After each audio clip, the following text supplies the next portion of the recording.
Well, in this video, we are going to look at the concept of quasi static process. Right? In thermodynamics, nearly all processes that we consider are assumed to be quasi static process. So it's very important that we know from the very beginning that this is a theoretical process. It's a process which is not possible in real life, but it's a very important theoretical basis on which all thermodynamic processes are based. So let's try to understand what exactly quasi-static processes are.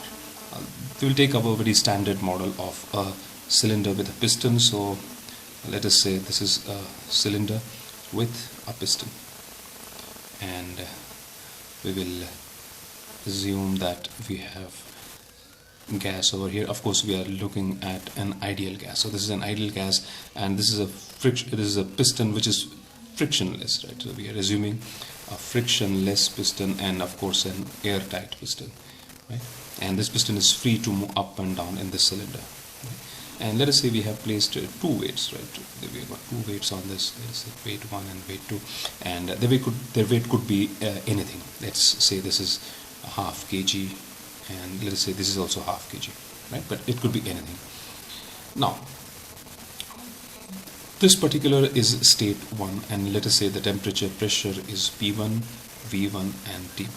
So the macro states, that is the pressure, volume, temperatures, are very clearly defined. So if we measure pressure over here, it will turn out to be P1, the volume is V1, and the temperature measured at any location within this particular space would turn out to be T1. So very clearly defined macro states of pressure, volume and temperature.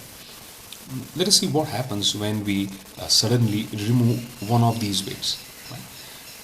What happens is, when we remove suddenly one of these weights, is that the piston rises up, right? So I'm drawing this piston cylinder arrangement again, and let us say the piston moves to a new location.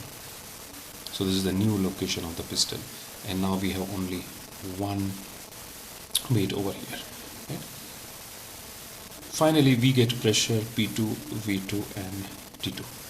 So in the new state, we have got pressure P2, V2 and T2, and this gas is occupying now slightly more volume.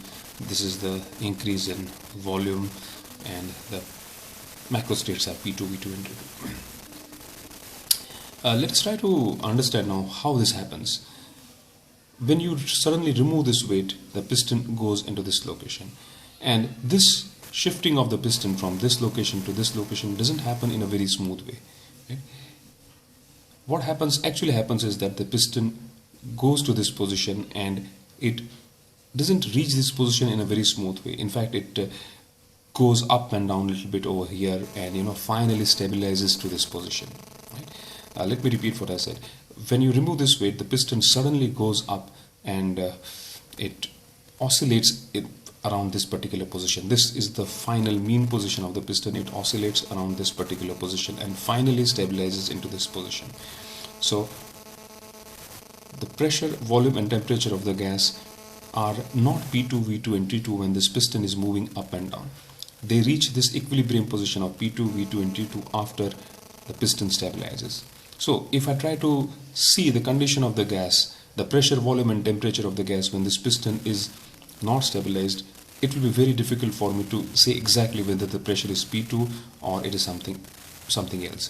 For example, if I look at this particular part of the gas, the pressure might be something. In some other location, the pressure might be something. Similarly, temperature over here in this location would be something, and in this location it would be something else. So in short, what we are saying is that when this piston suddenly goes up, this entire system of gas is not in let me write over here, is not in thermodynamic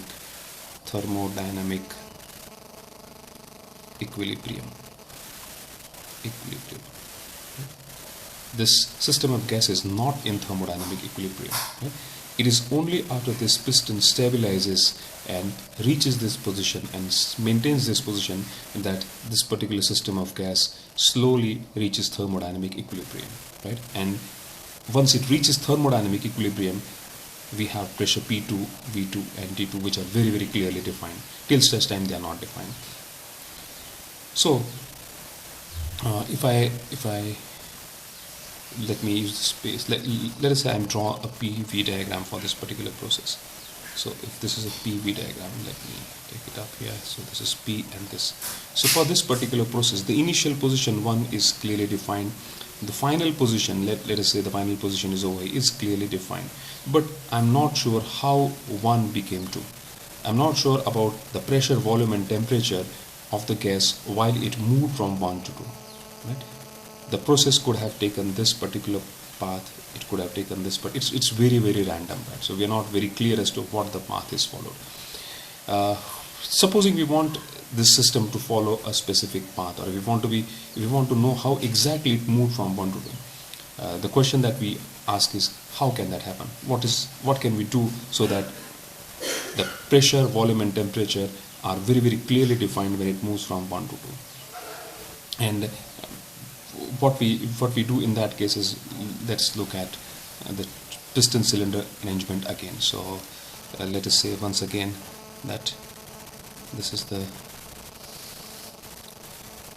cylinder over here, this is the piston over here, this is the gas, this is state 1, and it is P1, V1 and T1 over here. And instead of 2 weights that we had earlier, say for example, if we have that weight in form of fine granules, right?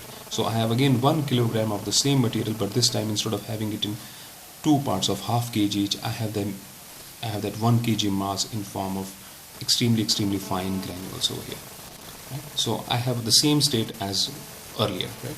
Now let us say I remove 1 granule, right? Let's say I remove 1 granule.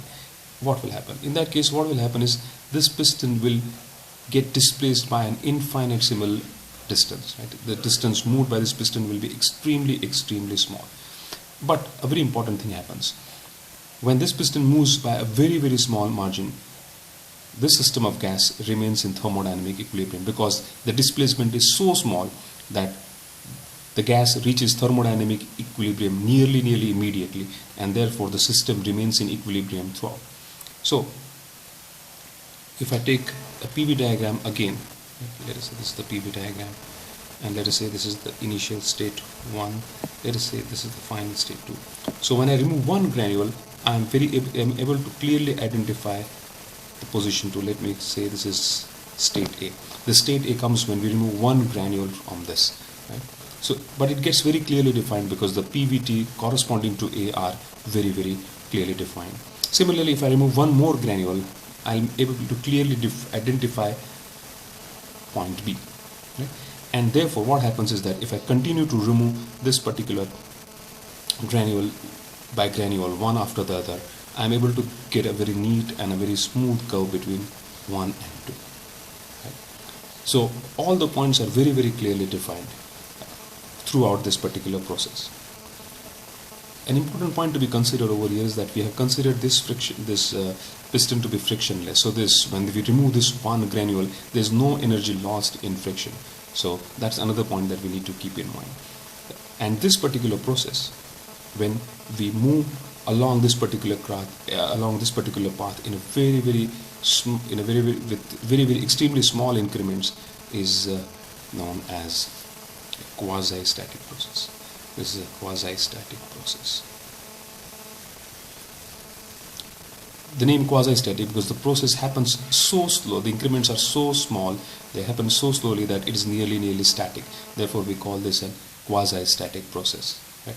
And all thermodynamic processes that we will be considering are quasi-static processes.